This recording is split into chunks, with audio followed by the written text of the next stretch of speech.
Hello again everyone from Tokyo, Japan, and welcome back to Two Wheels in Tokyo. I think I mentioned in my last video, or maybe the video before that, that I was working on a new bicycle, something which I was going to be using to tour around Japan, especially in kind of the more rugged and mountainous parts. And this is the bike which I was talking about. This is an all-city space horse. I'm not exactly sure of the year, 2022 or 2023 model, a fairly late model one, Space Horse disc. And I ordered this frame a few months ago, and I got it about maybe 6 or 7 weeks ago. It arrived, and after I got it, I started accumulating the parts to put it together, and I finally got it finished last night. It wasn't exactly a completely pain-free build. As usually happens when you're putting together a bike with parts you buy separately, you can run into issues, and I ran into a few of them with this one.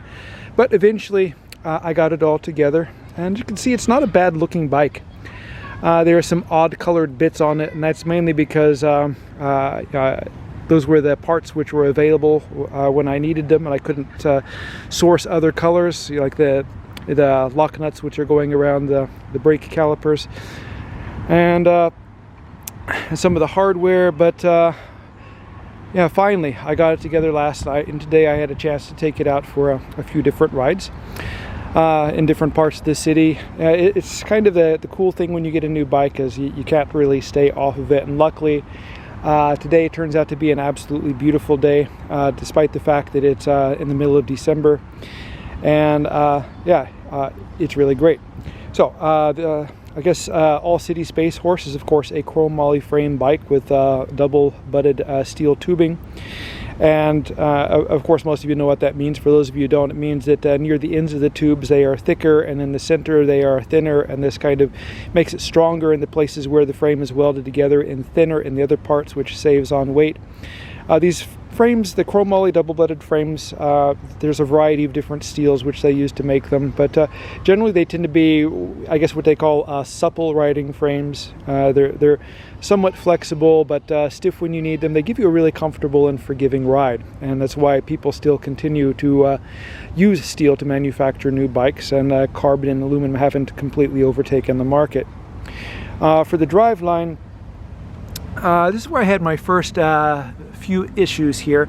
I chose a Shimano GRX driveline, and at first I was going to use the 11-speed system, and so I ordered an 11-speed crankset, and the other parts were out of stock, so I was waiting for my local bike shop to get them. But then he got in some stuff, but it turned out to be 12-speed stuff, so I bought the 12-speed derailleur and the shifter brake levers and the cassette on the back, and I got these Mavic all-road wheels. And the first issue I ran into was when you run 12 speeds, of course you need a special kind of free hub, and in the case of Shimano, for 12 speeds you need a micro spline, and usually those are found on mountain bike wheels and not on road bike wheels.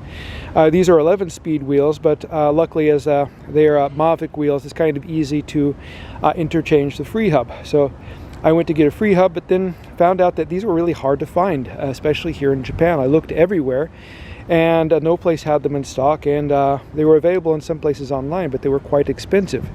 So I went to eBay, a trusty source for hard to find stuff, and I found a seller in Romania who had them for a good deal. So I ordered one, and a week later it arrived, and quite happy. Normally you think of stuff which is sold and shipped from Romania to maybe be a little bit chancy or risky, but in my case I had a good experience. So I got the free hub put in, and put in the cassette, and started putting the bike together. And the next thing I noticed was that of course the 12-speed chain and driveline are not compatible with a 11-speed chain ring on the front.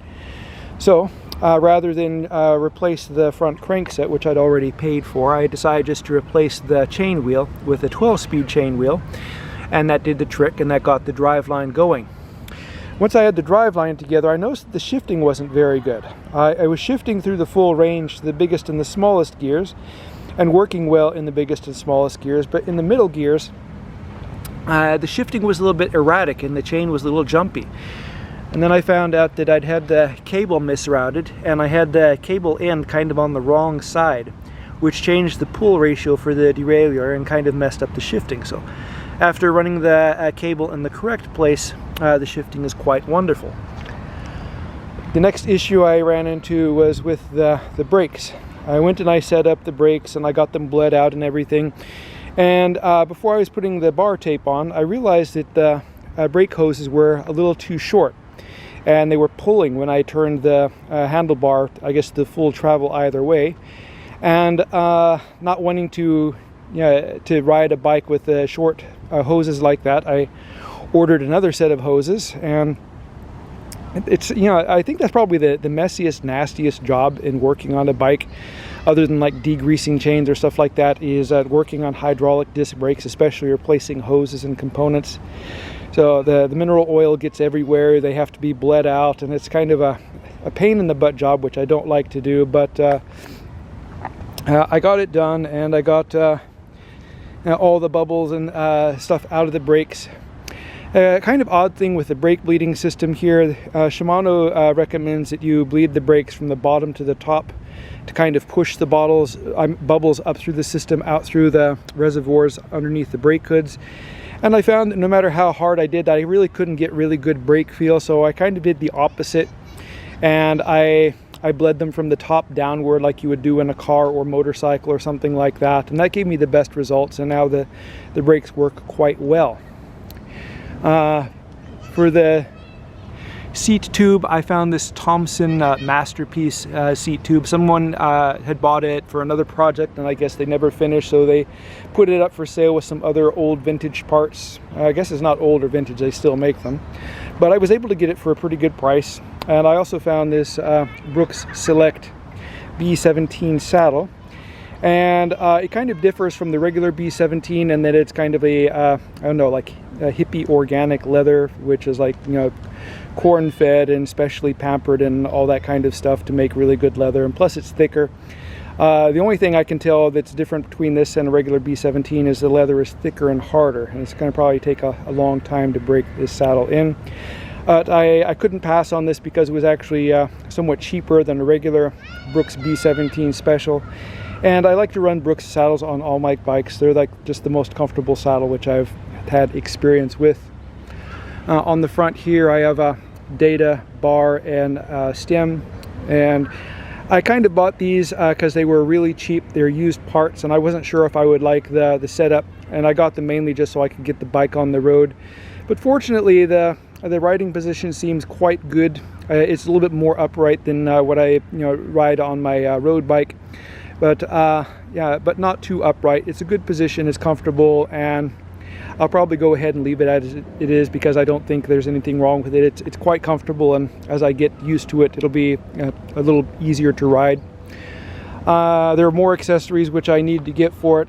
I plan to use this bike for bike packing and touring, so I'll add I guess a front rack to it, and maybe some pannier racks which I can take off when I'm not using the bike for touring. For normal riding, it's a wonderful riding bike. I really love the way it handles. It's a little bit hard to get used to, the 29-inch wheels. I've been riding my Molten for a long time with its little 20-inch wheels and skinny tires, and you move up to these really big wheels, it's a much different experience. I love how stable this bike is. The geometry is a little bit steeper than you would expect on I guess a dual-purpose bike. Geometry is kind of a big thing in cycling nowadays. In the old days, just when I got into cycling, race bikes had steep geometry and short wheelbase, and other bikes had relaxed, I guess fork rake and longer wheelbase, and people weren't very particularly about what angle any particular tube was. This one here, the handling was quite quick, but it's very stable. The one thing which I don't like about this bike is the toe overlap, and what that means is if I steer this bike sharply while I'm pedaling, the front tire hits the toes of my shoes. And for riding on the road or for touring, that's not an issue, but for riding off-road or on like technical riding, that can be an issue. Fortunately, if I lift up my heel, I can get my toe to go under and behind the tire, but I just have to keep that in mind when I'm riding it on trails or whatever when there are a lot of switchbacks. One of the reasons I got this bike was to replace two other bikes I have, my old road bike and my old mountain bike. I ride those infrequently, taking turns with them, but not very much. And of course, riding a mountain bike in Tokyo, there isn't much opportunity to do it here. There aren't any trails. There's some parks and stuff you can ride in the mud and dirt here, but kind of pointless.